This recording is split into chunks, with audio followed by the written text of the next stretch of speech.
Eu vou ler muita coisa aqui, mas a gente vai se concentrar em 2 versículos só. Na verdade, 1. A gente vai ter aqui como uma base enfática, um versículo só. Mas a gente precisa aprender a ler a Bíblia direito, irmãos. E eu não estou dizendo com isso que vocês não sabem. Eu só estou comunicando um pouco de experiência com relação à interpretação do texto bíblico. Às vezes a gente pega um texto assim, um versículo isolado, né? Chega na casa da vovó, tem lá aquela caixinha de promessa, né? Às vezes funciona, às vezes o versículo quer dizer exatamente aquilo ali, mas às vezes está fora do seu contexto. Então a gente precisa aprender a contextualizar o texto bíblico, olhar o texto bíblico de uma perspectiva correta, a fim de que a gente entenda o que Deus quer nos comunicar através de sua palavra. Então a gente vai ter uma ênfase muito grande no versículo 24 do capítulo 6, mas a gente vai ler do 19 ao 34. Amém? E por que eu vou fazer questão de ler tudo? Porque se eu, na minha limitação, falhar na exposição do texto, na leitura do texto, Deus é poderoso para falar ao seu coração. Então, é importante que o texto seja lido diante da igreja de Deus. Jesus disse: as minhas ovelhas ouvem a minha voz e me seguem. Então, eu só sou útil se eu conseguir comunicar a voz do Senhor que está na Escritura do jeitinho que ela é.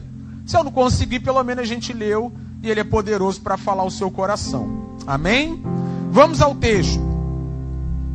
Não acumulem tesouros sobre a terra, onde as traças e a ferrugem corroem, e onde os ladrões escavam e roubam.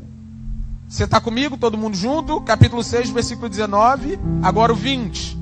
Mas ajuntem tesouros no céu, onde as traças e a ferrugem não corroem, e onde ladrões não escavam nem roubam. Porque onde estiver seu tesouro, aí estará o seu coração. Outro texto que a gente podia pregar nele também, né? E isso é a prova de que eles estão juntinhos, todos esses versículos. Os olhos são a lâmpada do corpo.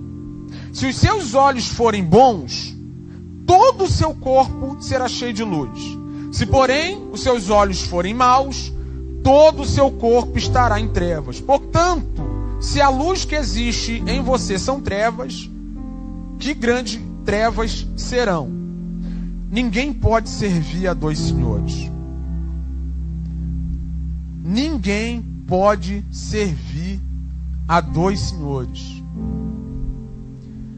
Ninguém pode servir a 2 senhores. Não existe mais ou menos crente. Não existe o cara que é maneiro e só falta Jesus. Esse cara está indo para o inferno, mesmo maneiro. Ninguém pode servir a 2 senhores.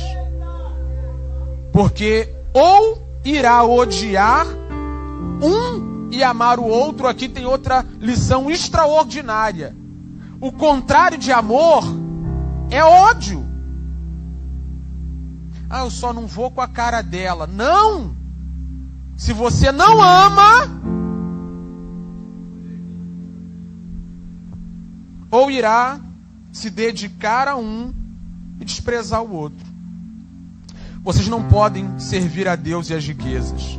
Por isso, digo a vocês, não se preocupem. Em outras versões está: não andeis ansiosos com a sua vida quanto ao que irão comer ou beber, nem com o corpo quanto ao que irão vestir. Não é a vida mais do que o alimento? E não é o corpo mais do que as roupas? Observem as aves do céu, que não semeiam, não colhem, nem ajuntam em celeiros.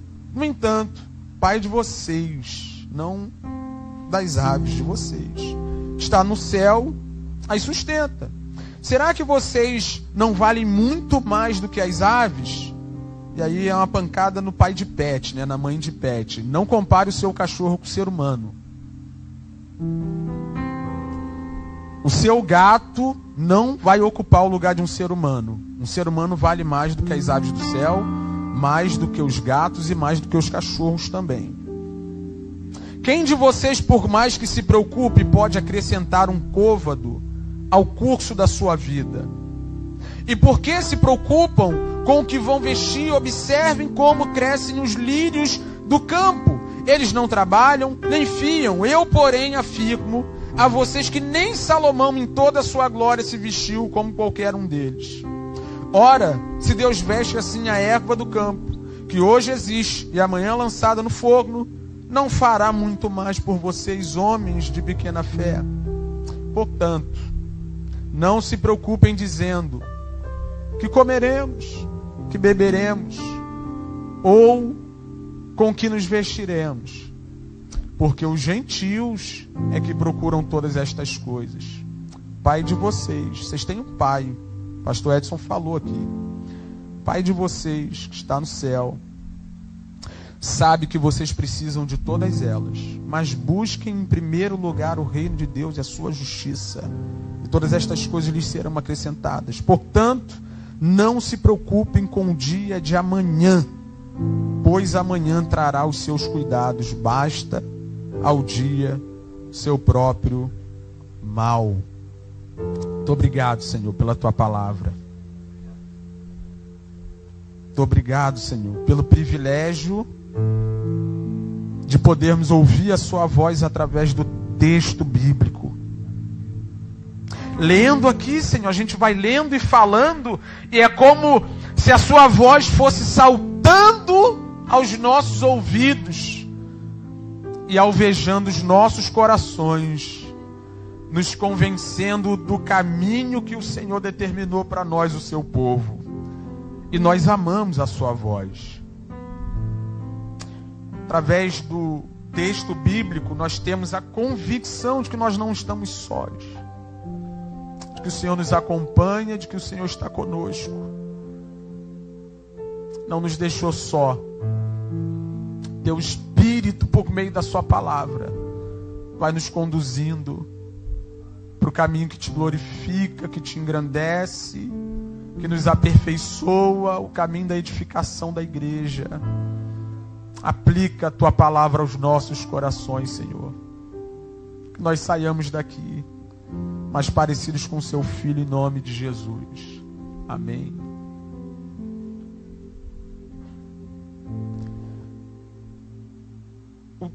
O texto que nós lemos, todo ele, é o momento em que, dentro de um discurso maior, o Sermão do Monte, Jesus vai instruir os seus discípulos como eles devem se relacionar com as riquezas e com os bens materiais de modo geral. É isso que a gente leu aqui. Sermão do Monte, diferente do que algumas pessoas pensam, não é uma reformulação de velhas regras ou uma listagem nova de regras transmitida por Jesus aos seus discípulos e à sua igreja. O Sermão do Monte nada mais é do que a forma de vivermos no reino de Deus. Jesus está ensinando os seus discípulos, súditos do seu reino, e eu não vou ter tempo para isso, mas eu amo introduzir o Sermão do Monte. Ele começa lá no capítulo 4, quando Jesus aparece dizendo: arrependei-vos porque é chegado o reino dos céus. Tudo começa ali.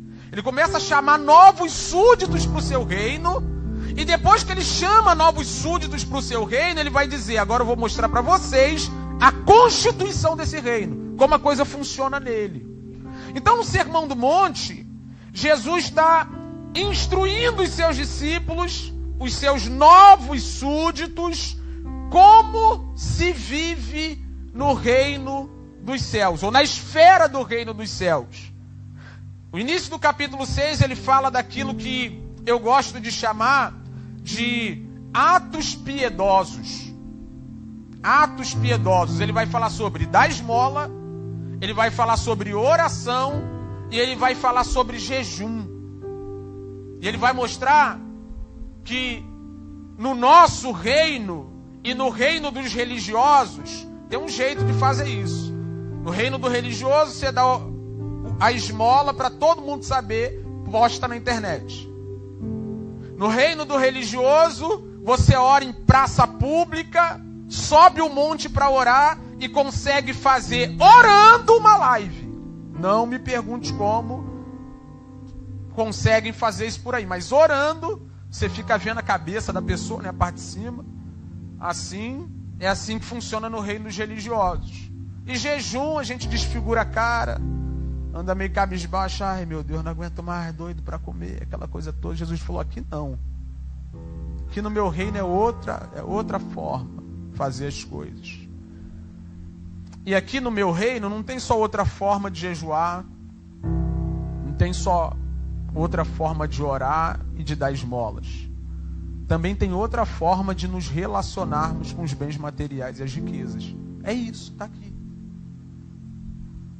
E aí, em 4 perícopes ou 4 trechinhos menores que a gente costuma dissociar um do outro, e aí está o problema da interpretação, Jesus vai mostrar para nós 2 momentos de instrução prática. É a primeira perícope e a última. Depois ele vai dar para a gente um momento de esclarecimento. E depois ele vai dar para a gente um momento de conceituação da relação equivocada entre o discípulo e as riquezas. E eu estou indo devagar para te explicar mesmo, a fim de que você consiga assimilar isso. Primeiro momento, 19 ao 21, ele nos orienta de maneira muito prática onde nós devemos investir a nossa vida. Não acumulem tesouros na terra. Beleza? Por que, Jesus? Porque aí na terra tudo é passageiro. Tudo é transitório. Tudo é efêmero. Hoje tem, amanhã não tem. Hoje tem muito, amanhã tem pouco. Hoje tem pouco, amanhã tem muito. A vida é isso. Tem estabilidade aqui e agora. Mas faz o seguinte, a instrução do Cristo: acumulem tesouro no céu para a eternidade. Invistam a vida de vocês naquilo que é eterno, daquilo que não passa, daquilo que não se deteriora, não se decompõe, daquilo que nunca será destruído. Irmão, olha para mim. Quem estuda, lê, vê algum vídeo sobre investimento, sabe que aqui na Terra existem variações na qualidade dos investimentos. Tesouro direto, CDB, renda fixa, renda variável, né? E aí você entende que uns investimentos são mais perigosos do que outros, mesmo que mais rentáveis. Mas o que diferencia um investimento do outro investimento é a qualidade do objeto ou do produto que o banco e as outras instituições financeiras nos ofertam. Jesus coloca aqui um contraste inegável, extraordinário. O contraste é na qualidade desse objeto que está diante de nós, desse produto, desse terreno, enfim. E ele diz, é simples, você coloca seu dinheiro na terra, você corre risco de perder a qualquer momento. Você coloca o seu dinheiro no céu, e aqui é uma metáfora para a vida, ele termina dizendo isso, onde está o seu tesouro, aí está o seu.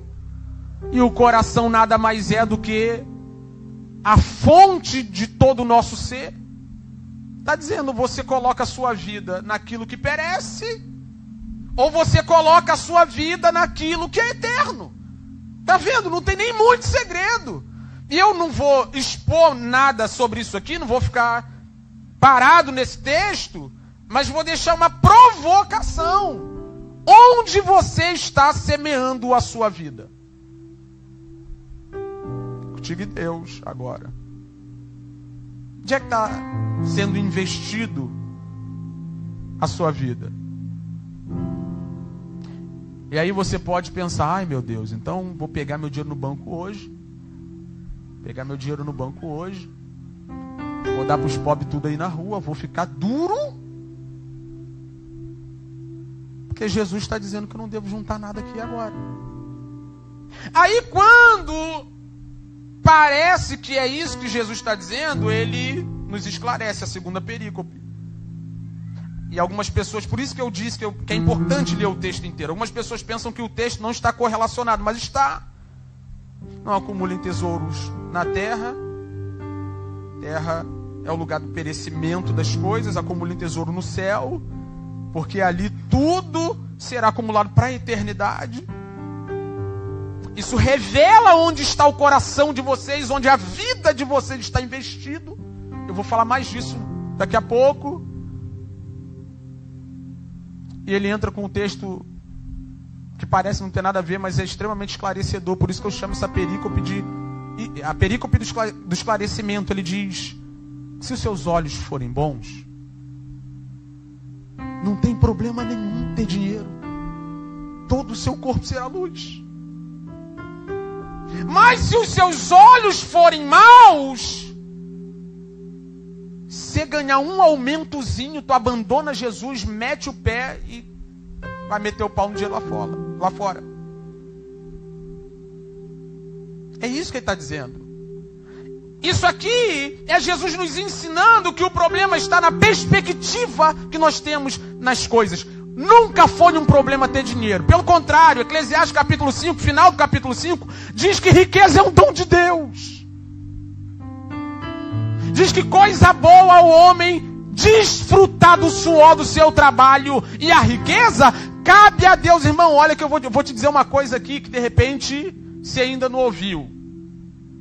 Mas você pensa bem nisso que eu vou te dizer.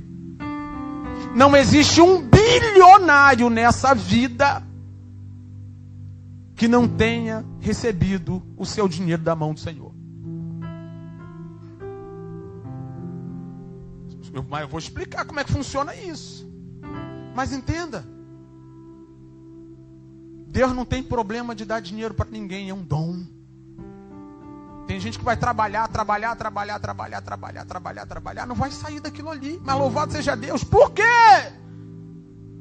Porque eu preciso estar contente no Senhor, porque Ele é minha porção.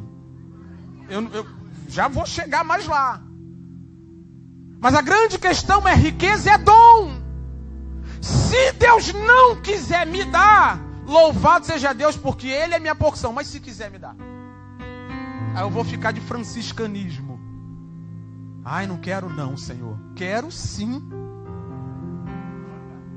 Quero sim. Se você não quiser o seu, eu vou botar o meu Pix aqui. Pode jogar tudo lá, irmão. Já até sei o que fazer.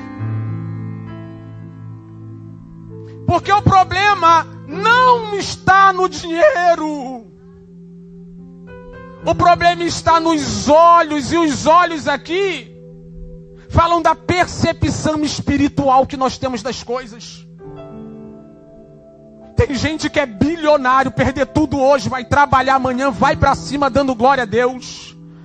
Tem gente que foi promovido para ganhar 1,5 salário, já está se achando o rei da glória. Só porque trocou de carro. Só porque trocou de casa. Só porque está comprando uma roupinha melhor. Se seus olhos forem maus, todo o seu corpo será treva, e a treva vai saindo, vai sendo expurgada, vai sendo colocada para fora. É simples assim. Jesus está deixando claro para a gente: o problema não é ter dinheiro, o problema é quem tem dinheiro na mão. O problema não é ter dinheiro, o problema é como você vê dinheiro. Se você vê dinheiro da forma certa, que você tenha muito dinheiro. Se você vê da forma errada, que você não tenha nenhum. Porque é melhor perder o mundo do que perder a sua alma.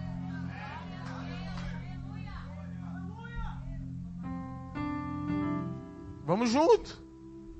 Então ele diz: o lugar certo de investir é naquilo que é eterno, onde a traça não corrói, ladrão não rouba, aquela coisa toda. Não junta tesouro na terra não. Aí você já está pensando: meu Deus, vou vender minha casa, vou vender tudo, vou morar na casa do pastor Evani.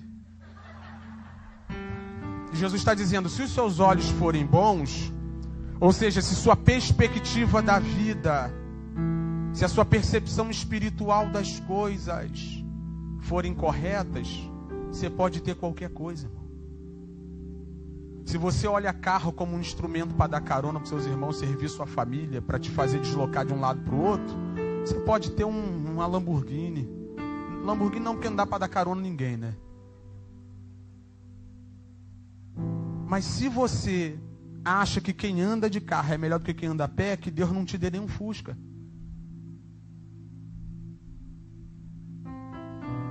E aí ele volta para a questão dos bens materiais de novo. Versículo 24 ele diz: ninguém pode servir a dois senhores. E aqui eu gostaria de entrar no texto da nossa ênfase. Ninguém pode servir a dois senhores. Perceba, Jesus, assim, aqui ele não fez questão de ocultar nada. De ocultar nada. O tema que vocês, na verdade, eu acho que a última vez que eu tive aqui, eu preguei nesse texto, foi? Acho que foi, né? Qual era o problema do povo de Israel naquela época, em que Elias afrontou Acabe e Jezabel? O problema do povo é isso aqui que está no tema. O povo não tinha abandonado o Senhor. O povo havia adotado um Deus pagão para chamar de seu também. Então o culto ao Senhor permanecia, mas eles introduziram o culto a Baal em parceria ou em rivalidade com o culto ao Senhor. E isso porque acreditava-se naquela época que Baal era o Deus responsável pela fertilidade, pela chuva, também era o Deus da guerra. Então, qual era o problema daquele povo? Coração dividido. E coração dividido é idolatria. E que o Senhor nos ajude agora, irmão. Porque eu quero nesse momento, com temor e tremor, partilhar com vocês um dos problemas mais graves de todos os tempos, de toda a história da humanidade. Qual era o problema do povo na época de Elias? Idolatria. Feriram o primeiro e o segundo mandamento, colocando Baal no sistema litúrgico, no contexto de culto da nação. E aí, centenas de anos depois, Jesus está diante dos homens da sua época, ali no primeiro século, né, da era cristã. E quando ele vai se referir às pessoas sobre o problema delas com relação à riqueza, ele vai pelo mesmo caminho. Por que, Wesley? Porque de acordo com o que Jesus está fazendo aqui agora, isso eu chamo de conceituação do problema que nós temos quando administramos mal a nossa relação com a riqueza e com o bem material. Jesus não diz que é uma falha nossa. Jesus não diz que é um problema meu e seu, que a gente não entendeu bem a coisa toda. Jesus diz: ninguém pode servir a dois senhores. Jesus está dizendo: vocês seguem caindo em idolatria. E me permita lhe dizer, é uma questão minha, né? A percepção minha. Hoje o nosso problema não é religioso. Falando da igreja. Hoje não é religioso. A gente sabe o que é o que não é. Hoje o nosso problema não é filosófico, conceitual, ideológico, muito menos.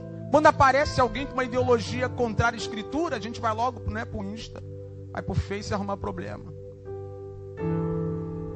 Nosso problema não é esse. O problema que afeta a igreja contemporânea, sobretudo, ao meu ver, é o materialismo.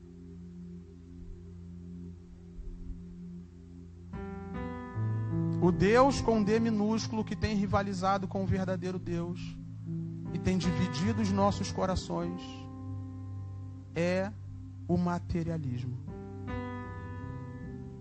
Ter as coisas tem nos tirado da presença daquele que dá as coisas.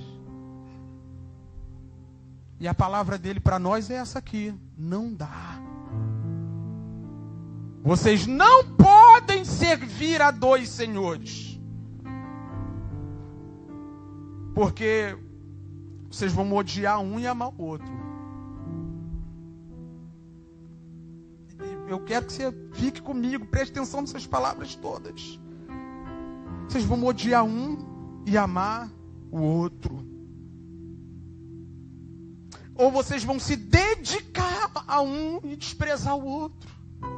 Primeira coisa que eu quero ressaltar com vocês aqui é que quando ele fala de serviço nesse texto, ele está falando de escravidão. A palavra grega que aparece aqui é a palavra para serviço escravo. E é por isso que existe um problema.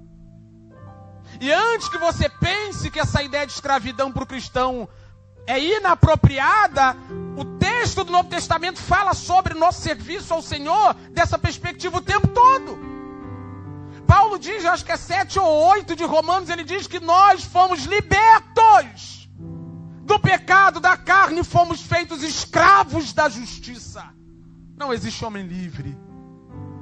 Ou você é servo do pecado, ou você é servo de um Senhor benevolente, que te libertou. Foi lá, no mercado da escravidão, e te comprou pelo preço que a lei exigia. Olha para mim aqui. Você serve ao Senhor ou serve outra coisa que não é o Senhor? Mas dois ao mesmo tempo não dá. Porque, Wesley, tem duas palavras aqui que nos traz clareza sobre essa questão. A primeira é amar. Primeiro é amar. Não dá para amar dois, irmãos. No Antigo Testamento, a figura que Deus mais usava para se referir ao seu povo quanto propriedade dele, o relacionamento que havia entre Deus e seu povo, era a figura do casamento. E ele sempre estava dizendo: vocês me traíram, vocês me abandonaram, a ponto dele levantar um profeta e falar: casa com uma prostituta. E mostra para esse povo, de maneira visível, perceptível, o que eles fizeram comigo. Não dá para amar dois. Porque tentando amar um, você vai odiar o outro. Por que ele coloca da perspectiva do serviço escravo? Porque o senhor do escravo é dono do escravo. Um escravo não pode ter dois donos. Ou você pertence ao Senhor, ou você pertence a outra coisa. Primeiro, não dá para amar dois. Como é que a gente cumpre a lei de Deus? Senhor, explica para a gente aí qual é o principal dos mandamentos. O principal dos mandamentos é: ame ao Senhor acima de todas as coisas, todo o seu coração, vontade, inclinações, de todo o seu entendimento, volição, e de toda a sua força. Irmão, se a sua unha não ama o Senhor, você precisa começar a trabalhar para amar. Vou falar mais disso daqui a pouco. Mas o que Deus espera de mim e de você não é que você dê 80% do seu amor para Ele e 20% do seu amor para outro. Não existe isso. Ninguém pode servir a dois senhores. E o que é amar? Deus amou o mundo de tal maneira que fez o que, irmão? Fez o que, irmão? Amou a entrega. 1 João 4, versículo 10, se eu não me engano, ele diz: nisto consiste o amor, que Deus deu o seu Filho. O amor é entrega. Como é que você vai se entregar para dois ao mesmo tempo? Como que você vai entregar a sua vida para dois ao mesmo tempo?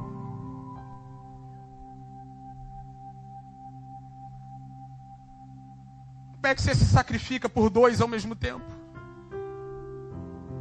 Como é que você derrama lágrimas por 2 ao mesmo tempo?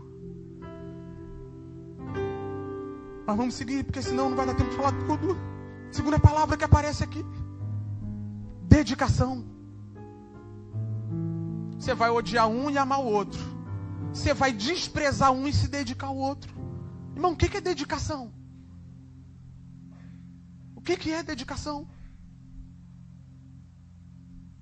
E a pergunta que paira aqui nesse momento é: estou dedicando a minha vida ao quê? Onde está o meu coração? Estou colocando a minha vida onde? Vocês não podem servir a Deus e as riquezas. E a questão é, quando a gente fala de viver uma vida dupla, não tem desenrolo, eu estou falando de idolatria. E eu quero que você pense comigo hoje, vamos pensar junto, o que é ídolo? O que é um ídolo? Se você pensar de uma perspectiva muito superficial, você vai pensar Baal, Moloque, Astarote. Você vai pensar naqueles postes ídolos do Antigo Testamento. Mas se tu for um pouco mais além, você vai começar a lembrar da casa da sua avó e aquela imagem na parede.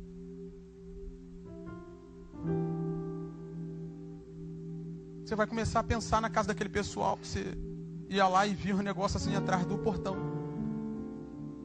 Né? Crente evangélico, protestante, passa ainda se benzendo, cheio de medo.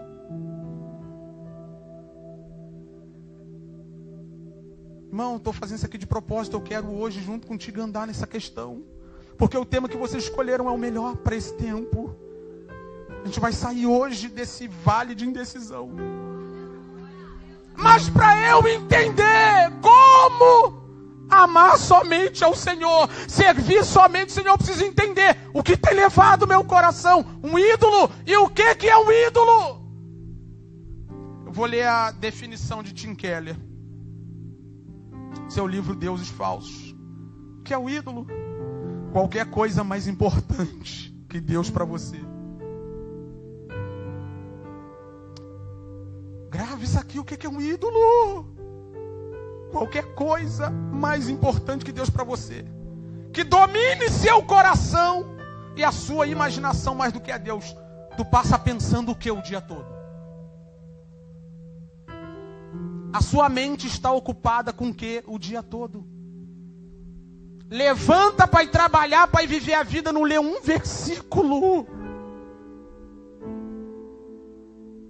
Não escuta uma música, irmão, bota uma música. Eu falo para os irmãos lá da igreja: ai, pastor, não sei orar muito tempo não. Ora 1 minuto e meio. Pede obrigado, pede perdão pelos pecados e pede a bênção. E vai para a vida. E faz o seguinte: ouve uma música e lê um versículo e fica pensando nisso o dia todo. Porque se você não nutrir a sua mente com Deus, outra coisa vai entrar aí e vai ocupar o lugar dele.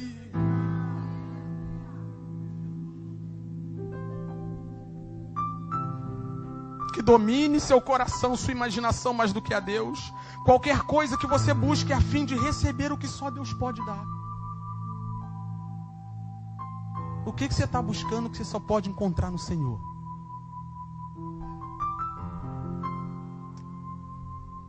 Existe um matemático do século XVIII, XIX, que ele falou que existe um buraco no tamanho do homem, no coração do homem, que é exatamente do tamanho de Deus. Compra, continua com a mesma sensação de vazio. Beija, continua com a mesma sensação de vazio. Sai com um hoje, com outro amanhã e ainda não me encontrou o que estava procurando. Quando eu comprar minha casa, minha vida é resolvida. Só foi comprar que os problemas se multiplicaram.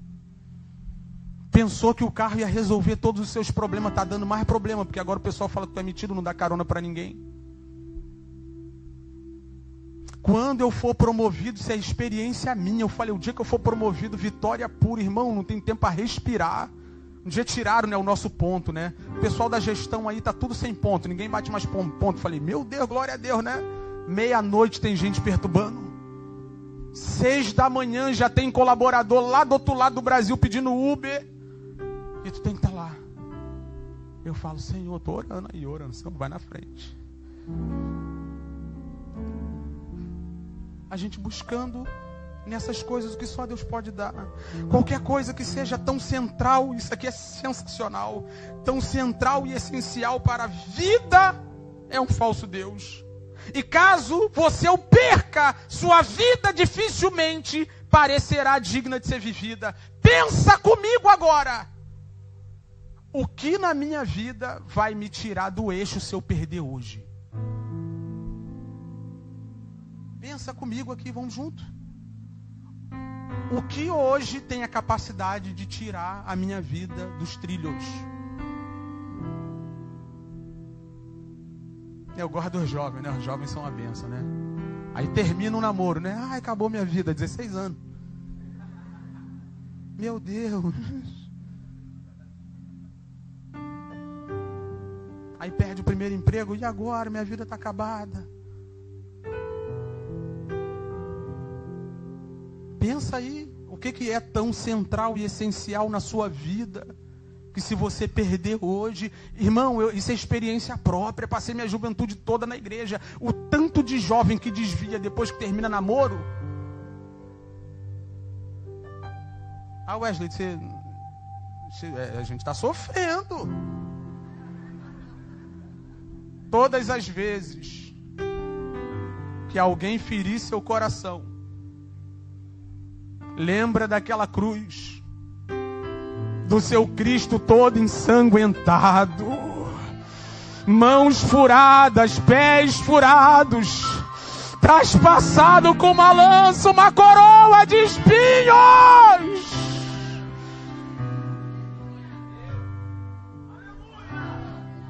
Pensa.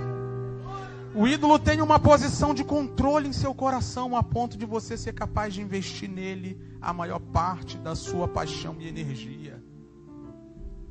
Com o que você está gastando a sua força e seu entusiasmo? Eu vou falar como pastor local. Para a igreja é uma luta para um mutirão. Para entusiasmar os irmãos, tu tem que quase falar, irmão, vem que eu te dou um dinheiro.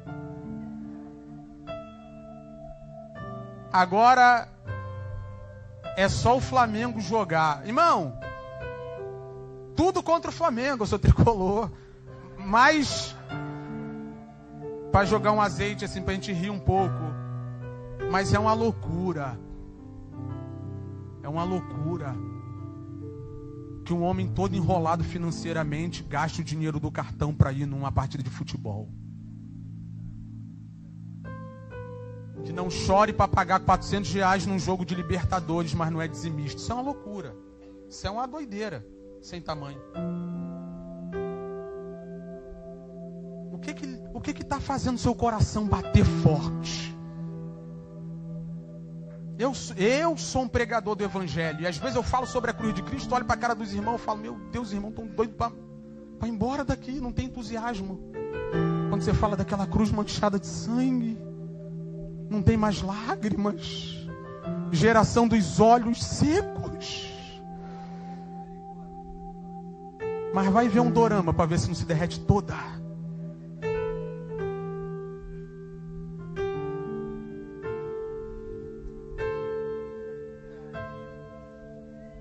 Oh Deus. Não estou falando da nossa desgraça. Gente que chora por dorama, entra aqui com ódio e sai daqui com raiva, porque o culto demorou muito, porque o pastor passou do ponto, passou do horário. Está apaixonado pelo quê, irmão? O que te traz alegria, fervor no coração. Vizinho problemático se converte, a gente ainda fala, meu Deus, tomara que não fique aqui na igreja. Isso aí é confusão pura, problemático puro. Só Deus na vida, mas só Deus na tua também.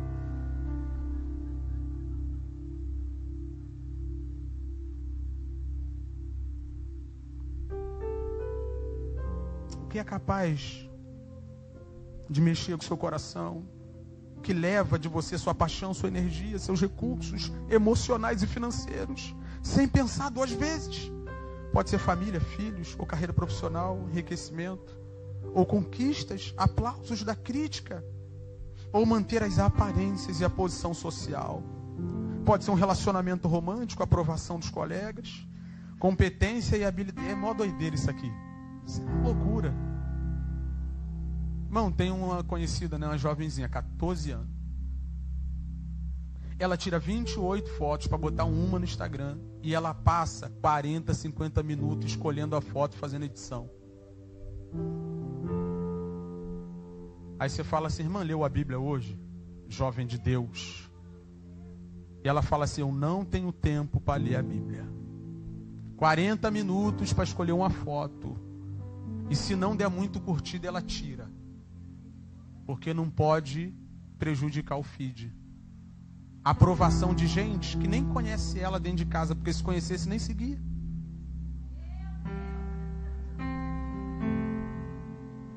Sabe o que eu costumo dizer? Que curtida na rede social é igual dinheiro no banco imobiliário, tudo de mentirinha.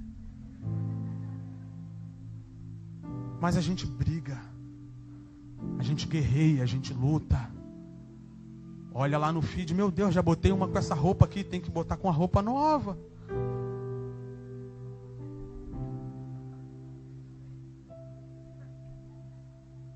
Pode ser tudo isso, irmão.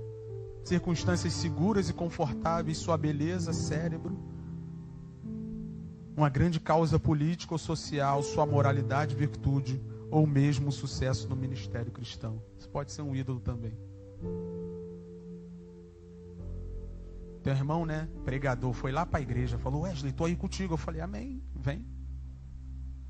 Aí chegou o primeiro dia, né, ele falou, sento aonde? Eu falei, aí. Senta aí. Pô, tô empolgado. Pô, louvado seja Deus. Vem no culto de oração. Lá no culto de oração da minha igreja, a gente tem uns 70 membros lá, né? Dá sempre uns 4 só. Aí ele foi no dia, chegou no dia, 4 pessoas, uma batalha. Aí ele chegou, tava lá sentado com os irmãos orando, eu mais 3.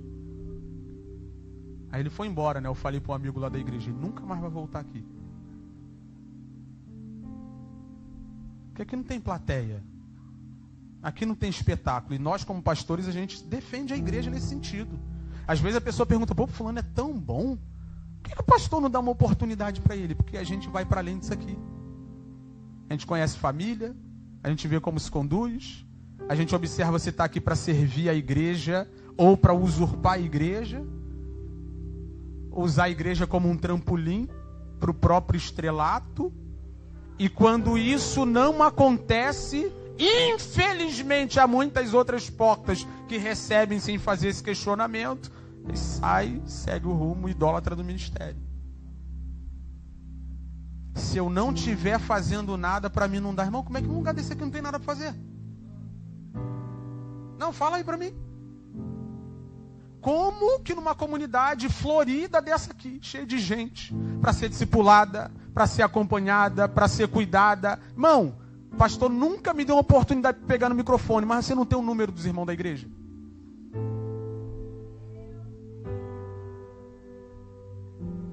Irmão, tem gente que se não fosse o ministério, nem crente era mais. Idólatras do ministério. E a gente precisa entender isso aqui. Tudo aquilo que leva de nós, as nossas forças, os nossos recursos, o nosso tempo, tudo que podemos entregar é um ídolo. E me permita lhe dizer uma coisa que antes de um ídolo ser um objeto na nossa mão, ele é uma realidade no nosso coração. É por isso que não dá para ficar julgando o católico, porque está cheio de crente idólatra no nosso meio. Só que ao invés da imagem estar na estante, está aqui dentro. Alguma coisa aqui dentro que virou a nossa razão de viver. A gente vem para cá no domingo, vive a vida religiosa bonitinha, mas se depender de nós, de nos entregarmos por inteiro ao nosso Senhor e largar isso que a gente tem em coração, a gente vai seguir brigando e dizendo: Senhor, 50% aqui pro Senhor tá bom. E Ezequiel falou assim em capítulo 14, versículo 1. Então alguns dos anciãos de Israel vieram e se assentaram diante de mim. Ele está falando da liderança. A palavra do Senhor veio a mim dizendo: filho do homem, estes homens levantaram ídolos dentro do seu coração e puseram diante de si o tropeço que os leva a cair em iniquidade. Será que eu deveria permitir que eles me consultem? Portanto, fale com eles e diga-lhes: assim diz o Senhor Deus, qualquer homem da casa de Israel que levantar ídolo dentro do seu coração e puser diante de si tropeço que o leva a cair em iniquidade, e depois vier consultar um profeta, olha que coisa doida, eu, o Senhor, lhe responderei segundo a multidão de seus ídolos. Sabe o que ele está dizendo? Que primeiro a gente deseja aqui, depois a gente coloca diante de nós. Em outras palavras, sai do coração e vira uma realidade. Essa realidade que saiu do coração, como um ídolo, faz a gente cair. E depois que a gente cai tropeçando no ídolo, a gente vem aqui para consultar o Senhor. Eu vou simplificar para você entender. Mãe falou, pastor falou, amiga falou, todo mundo falou: não entra. Isso é batalha. Isso não gosta de trabalho. Isso afronta a mãe. Isso é confusão na seta. Aí está aqui no coração, né? Aí como é que coloca diante de si? Aceita o pedido. Depois vira um tropeço, porque antes estava aqui enquanto não tinha nada. Depois que começou, meteu o pé. E ela vai atrás. Lá fora tropeça, quebra a cara, depois aparece aqui de novo. Eu tenho uma palavra para as meninas da igreja. Por menino, vai trabalhar. Vai trabalhar, irmão. Vai servir ao Senhor, vai servir. Vai dar vida. O homem foi chamado para morrer. Para dar vida. Na igreja, na família, em casa, na sociedade. O homem foi chamado para isso. E a mulher? A mulher foi chamada para auxiliar. Mas me permita lhe dizer. Me permita lhe, com muito carinho, com muito amor e com muito temor. Não vem para cá depois de se enrolar com os ídolos. Como se os homens que ficaram no Senhor tivessem a obrigação de dar conta desse monte de confusão. Está aqui, está no texto. Primeiro, vem para o coração. Depois vira um tropeço. E geralmente quem tem que dar conta é quem ficou aqui esperando no Senhor.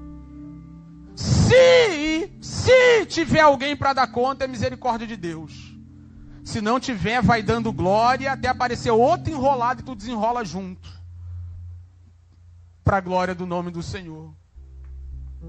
Então eu não posso de jeito nenhum questionar uma pessoa que tem um ídolo na prateleira, que tem um ídolo atrás do portão, que bota um ídolo na encruzilhada, se eu tenho ídolos dentro do meu coração, e isso fica provado no estilo de vida que eu levo. Não vem falar para mim que Deus é a coisa mais importante da sua vida, se você gasta o seu tempo com tudo menos com Deus. Não vem falar para mim que o reino de Deus é a coisa mais importante, se primeiro você compra 1, 2, 3, 4 sapatos, 1, 2, 3, 4 bolsas, mexe no carro inteiro, paga uma viagem e o que sobrar,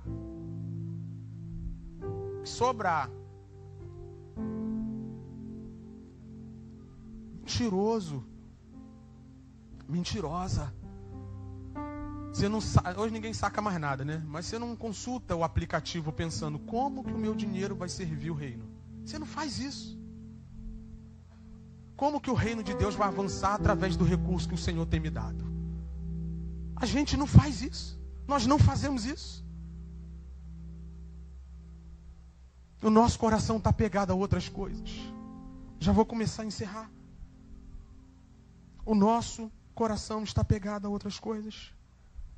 E a pergunta que não cala é: você está aí, Wesley, estou ouvindo isso tudo que você está falando, mas como é que eu identifico um ídolo na minha vida? Já era para você ter aprendido, já falei demais sobre isso. Mas você identifica um ídolo na sua vida quando você entende que todo ídolo ou toda divindade deseja culto. Vou repetir isso para você entender. Todo ídolo e toda divindade requer um culto. E todo culto, absolutamente todo culto, tem oferta. Está pensando que é só os crentes? Todo culto tem oferta. Você sempre está ofertando alguma coisa. Devoção é isso. Você entregar sempre alguma coisa. E aí eu torno a dizer algumas ofertas que os ídolos levam de nós: tempo, dinheiro, saúde, entusiasmo, força. O que está levando isso tudo na sua vida? O que na minha e na sua vida tem levado os nossos recursos que são do Senhor? O dia que você parar para fazer uma análise da sua vida e entender, cara, isso aqui está levando meu dinheiro todo, lá está o seu Deus. Não fui para a igreja porque estava resfriado, né? Estava com dengue. Aí fiquei 3 semanas sem ir para a igreja. Curei da dengue. No dia do culto, eu vou visitar minha família. Nada contra visitar a família. Vai visitar quem você quiser. Mas você não estava com saudade da igreja. Você não estava com saudade do culto. Da reunião solene dos santos para adorar o único e verdadeiro Deus. Você não estava com saudade disso. Os pastores podem concordar comigo ou não, mas acho que sim. Período da pandemia, todo mundo chorando porque não tinha culto. Ai, meu Deus, tanta falta faz o culto. Às vezes eu fico falando assim, eu mando outra pandemia para o pessoal ficar com saudade de novo, porque o pessoal está odiando a igreja. Qualquer coisa tira os irmãos da igreja. Qualquer coisa leva o dinheiro dos irmãos. Alguns ídolos na nossa vida: dinheiro, prazer. Tem um aqui que eu acho sensacional, que é o hedonismo. O hedonismo nada mais é porque busca pelo prazer intenso supremo. Irmão, fala sério assim. Sério, não precisa falar não, mas pensa sério, né? É super empolgante estar aqui ouvindo eu falar essas coisas que eu estou falando para você e para mim mesmo. Sermos juntos confrontados pelo Senhor para ver se a gente toma um rumo na nossa vida e sai desse vale de indecisão. É maneirão, tá aqui assim. Só que você precisa entender uma coisa. Poucas coisas nessa vida vão te fazer crescer te dando prazer. Crescimento vem sobretudo pelo desconforto. Sofrimento faz o homem progredir, evoluir, avançar. Só que como o que o pastor falou não me agradou e não trouxe prazer para o meu coração naquele momento, eu vou para um lugar onde alguém faça isso por mim.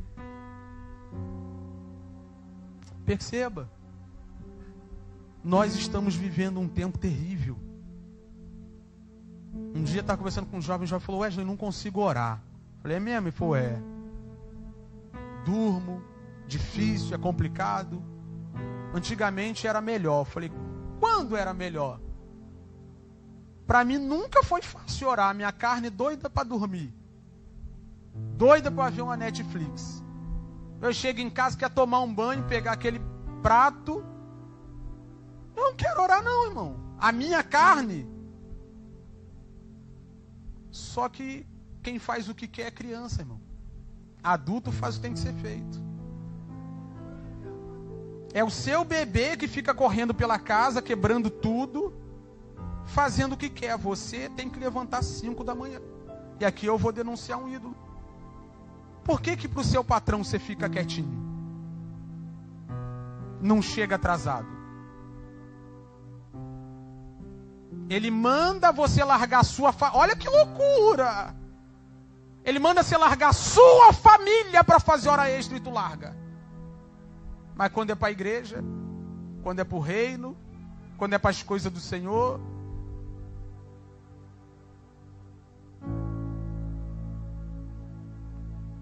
Abraão, nosso irmão, para a gente concluir já.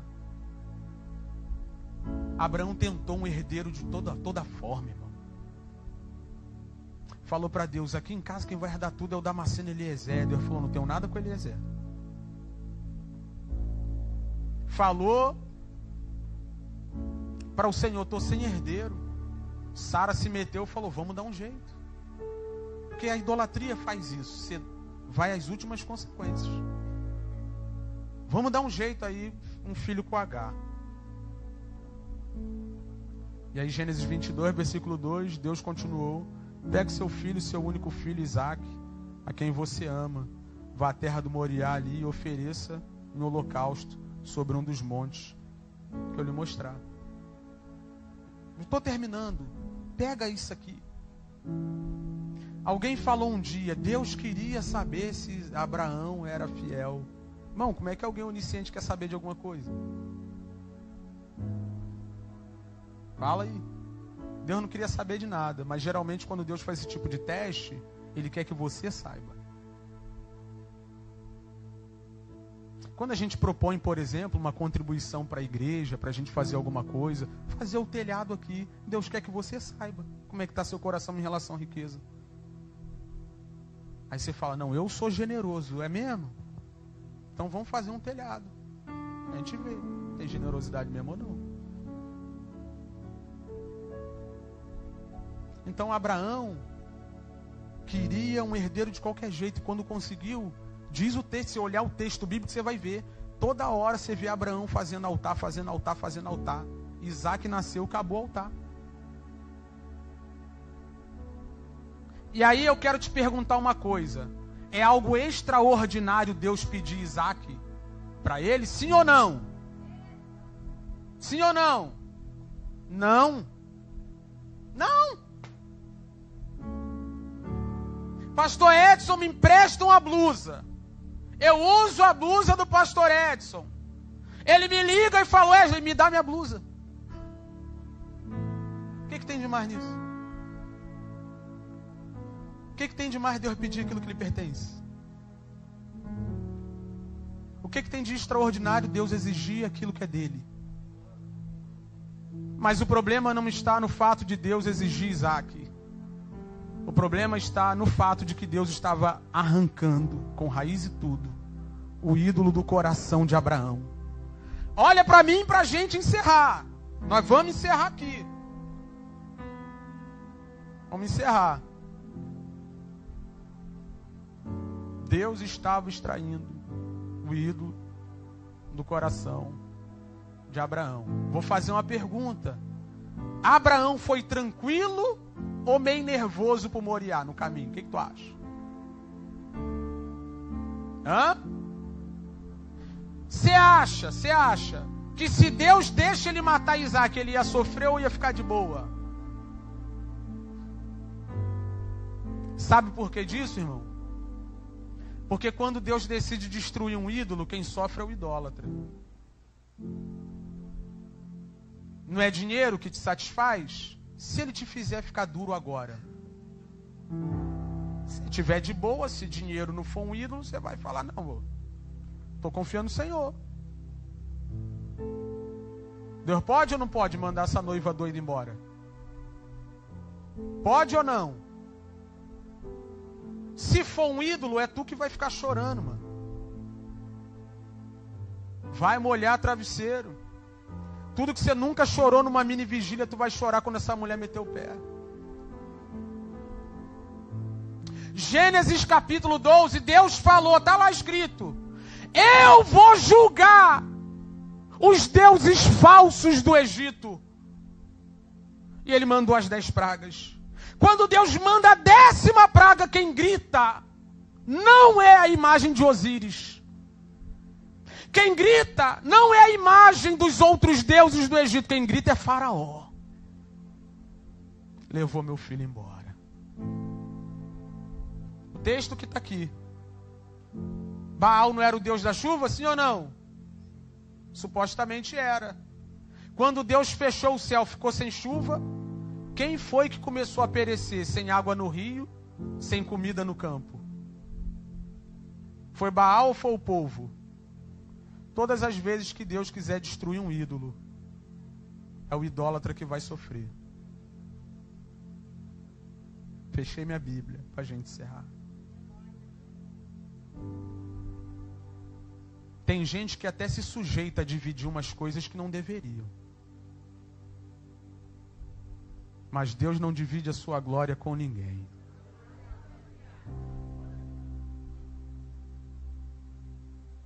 Ou você é de Deus ou você não é de Deus.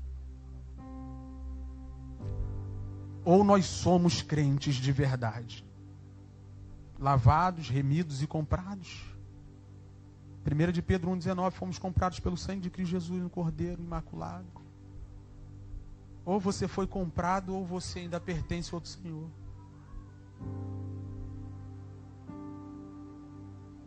Se coloque de pé para a gente orar.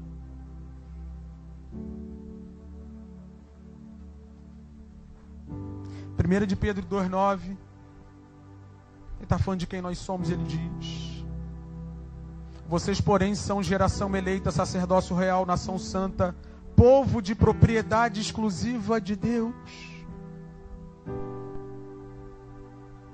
E eu gostaria que você não dispersasse, porque nem é fácil pregar uma mensagem dessa.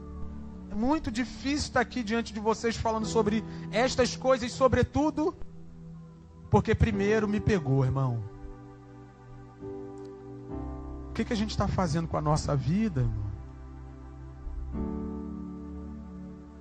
Onde é que nós estamos investindo o nosso tempo, nossos talentos, nossos recursos?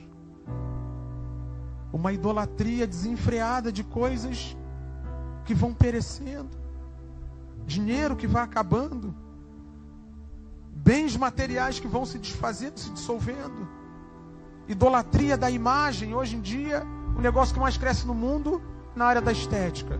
Nada contra estética, irmão. Vai no centro estético da irmã, gasta um dinheiro lá, faz a unha, faz cabelo, bota os negócios na cara, vai.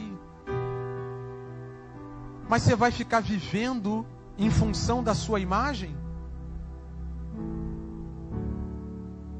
Você não pode gastar mais tempo na frente do espelho do que gasta em oração, cara. Você não pode ser perfeccionista com o seu cabelo se você não é com o seu tempo devocional.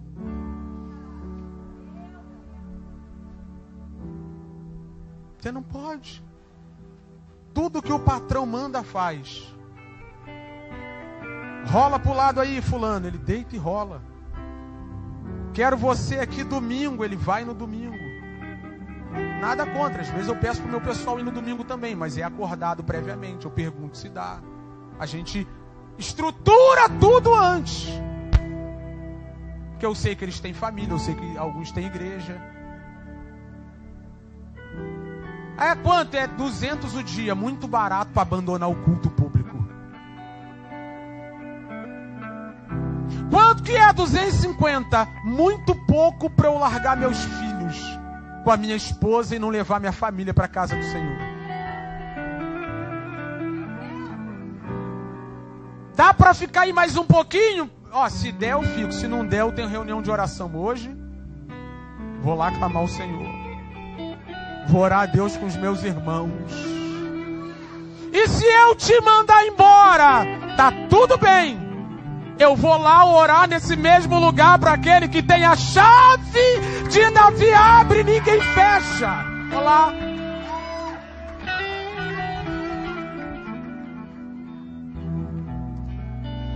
A frase Deus quer o seu melhor é uma mentira do diabo.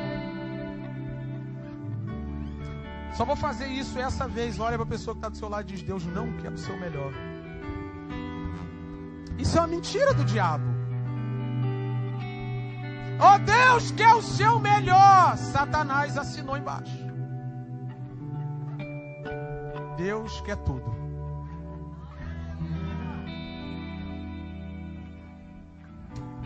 Já viu quando você dorme orando? Senhor, abençoa meus pecados. Já, quem não orou assim dormindo? É melhor orar dormindo, irmão. É melhor chegar em casa quebrado, arrebentado, ajoelhar na beira da cama. Esse dia minha esposa me mandou uma foto aqui minha, 3 da manhã, orando no sofá, dormi de cara no sofá e joelho no chão. Mas é melhor dormir assim, meu irmão, do que dormir num colchão de pluma, longe do Senhor, o nosso Deus. Vamos orar, vamos terminar aqui. Irmão, a gente precisa decidir hoje. Onde está o seu tesouro? Ou seja, aquilo que é valioso para você, ali estará também seu coração. Imagina um grupo de irmãos, esse tamanho que tem aqui hoje, devotos ao Senhor, entregues ao Senhor. Senhor, minha vida é tua. Hoje os jovens, pergunta aí se tem jovem querendo ser missionário, se tem jovem querendo virar à noite na igreja orando. Às vezes os jovens me perguntam, né, Wesley, como é que tu fez? Cara, não tem segredo. Tava solteiro, tinha nada para fazer, eu ia para a igreja orar. Tinha consagração, tava na consagração.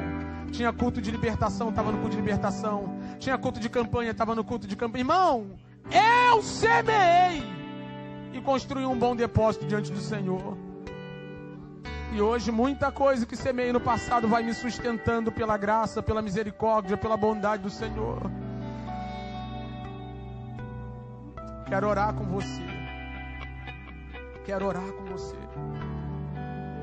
Mas me permita mais uma vez tocar nesse tema. Se Deus decidir quebrar o ídolo, é o idólatra que vai sofrer. Sabe o que aconteceu com Abraão? Deus levou ele para o Moriá para arrancar Isaac do coração dele. Quando Deus viu, ficou claro para Abraão que ele não era um idólatra, mas era o pai da fé, Deus falou, pode levar. Irmão, Deus não te quer duro não, irmão.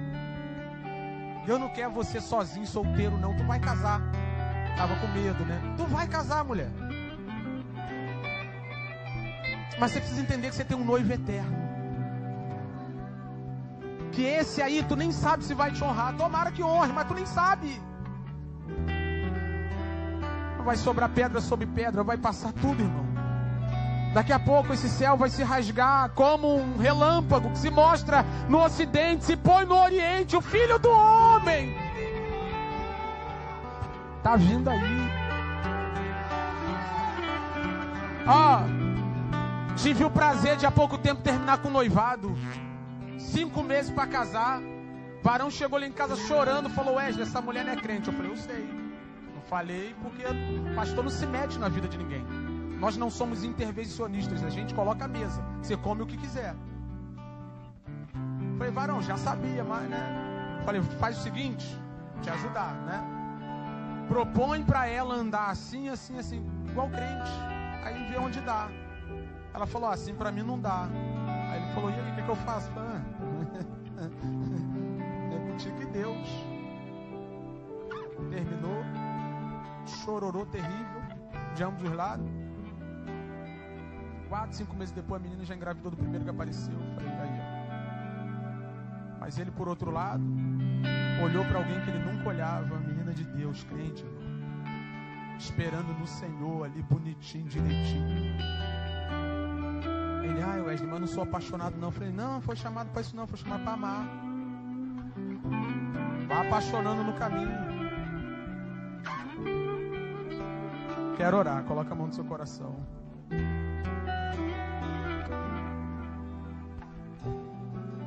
Aleluia.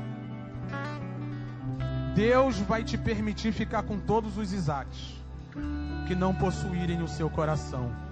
Grava isso.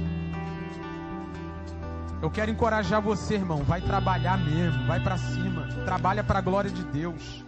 Seja o melhor funcionário da empresa. Jovem, vai fazer concurso público, vai estudar, vai ser relevante na sociedade. Vai cuidar da sua saúde, vai para academia, com a roupa decente, mas vai para academia. Vai para um centro estético, vai cuidar da sua vida.